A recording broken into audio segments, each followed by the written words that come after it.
I know. Yo, we live from them Toronto street corners. Yo, I got a scarf on. Fucking freezing, beer. Dirtbag down. What's poppin'? Yo, we chilling out here, trying to get acclimated to this fucked up weather. Bags is like, where can we smoke? I'm like, everywhere. Now, yo, real quick, y'all, just wanted to get you real quick. I know it's freezing, yo, but how did you actually, get to be the actual host of the pay-per-views with King of the Dot? I mean, did you have a plug or were you just really that good? I mean, no, I think really what happened is that nobody really cared about the pay-per-view 2 years ago. You know what I mean? Really, nobody gave the fuck about the pay-per-view. It quickly became the main product for all of these leagues. Go ahead, man. You walk right through this shit. This interview ain't nothing.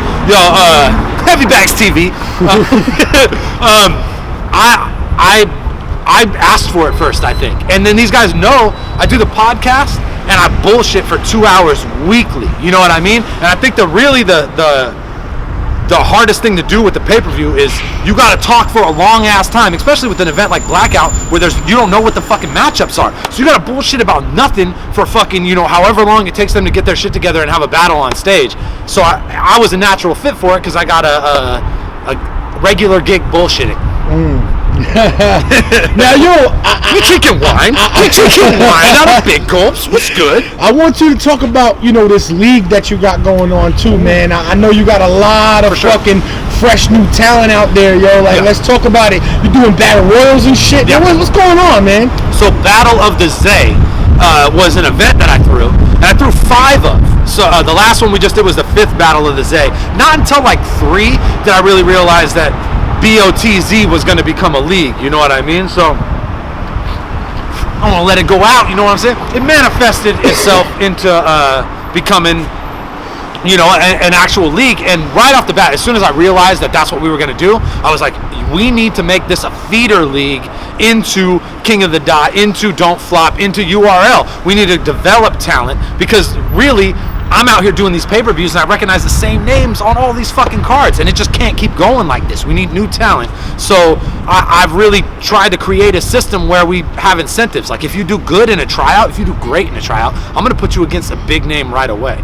And we had our dude Frack, he had a great tryout. I put him against Lex D right away. He did good. And then I put him in the Royal Rumble and he was battling Caustic and he was battling fucking Cadalack Ron. You know what I mean? Like to be in the ring with names like that on your first, fucking like main stage battle, it's overwhelming. But if I see that kind of strength in you, I'm gonna fucking put you there. You know what I mean? Word. Now, yo, you were a very big advocate with a lot of fake, Cadalack Ron, rest in pieces, and I seen you speaking on it. How close were you and him? And why did you speak up about it? Like, you know what I'm saying? If I'm being honest with you, I was probably in the anger stage of grief, and I was just fucking reacting poorly to shit I was seeing online. The only thing that I really vocalized that I was upset about was the LA Weekly article that No Can Do wrote, because I felt that it didn't paint an accurate picture of who like my friend was. You know what I mean? Like he was. Like there was lines like he shot up and then had the best battle of his life.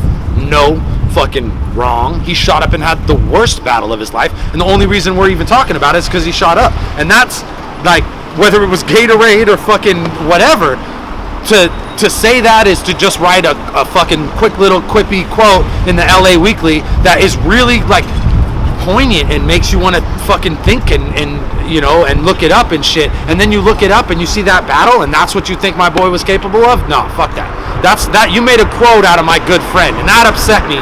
But the reality is that his brother wasn't upset by that same article. His brother was like, dude, you dope, Ron was in the LA Weekly. You know what I mean? So y'all were really close though, correct? Or? Yeah, man, okay. Really fucking close. We battled, which is like fighting somebody. If you're friends afterwards, you're fucking really close. Yeah. We went on tour, and if you ever been on tour with somebody, it's like going to it's like going to war with somebody or something. You're there with them every fucking day through the good and bad, and if you like them at the end of it, then they're your folks. You know what I mean? And me and Ron had all that.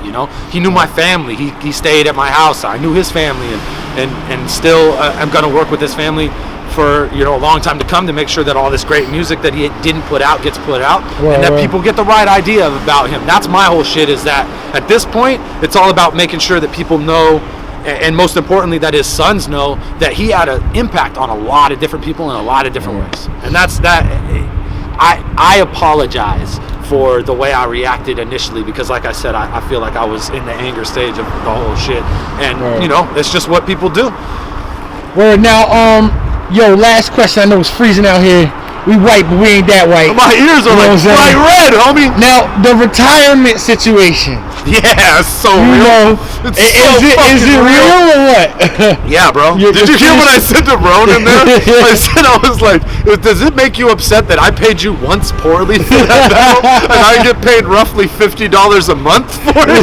You know what I'm saying? Like, it's way better to be the league than it is to be the battler on a financial standpoint. And for me, like, I really did all I felt like I wanted to do in the ring. I wanted to go out with a fucking bang.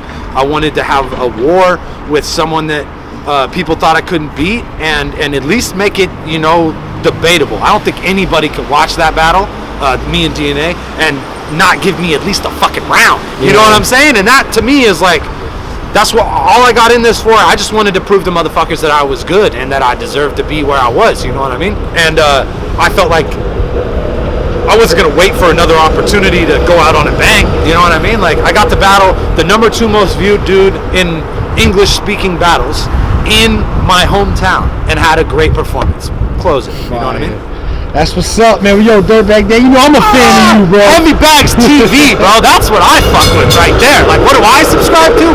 HeavyBagTV. I've always said that, like, we at the Dirtbag Dan Show, like, especially now, I'm fucking editing on the fly, bro. I'm filming interviews. I'm gonna be up in the hotel. Like, I'm a fan of you, bro. I'm learning from you. Oh, I appreciate that. And tell them to subscribe to that Counterproductive. Oh yeah, too, man.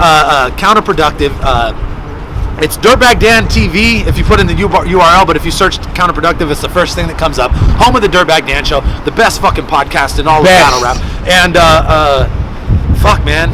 HeavyBagTV, where's the subscribe button, bro? Hit that. Yo, I'm ready, Dirtbag. We out.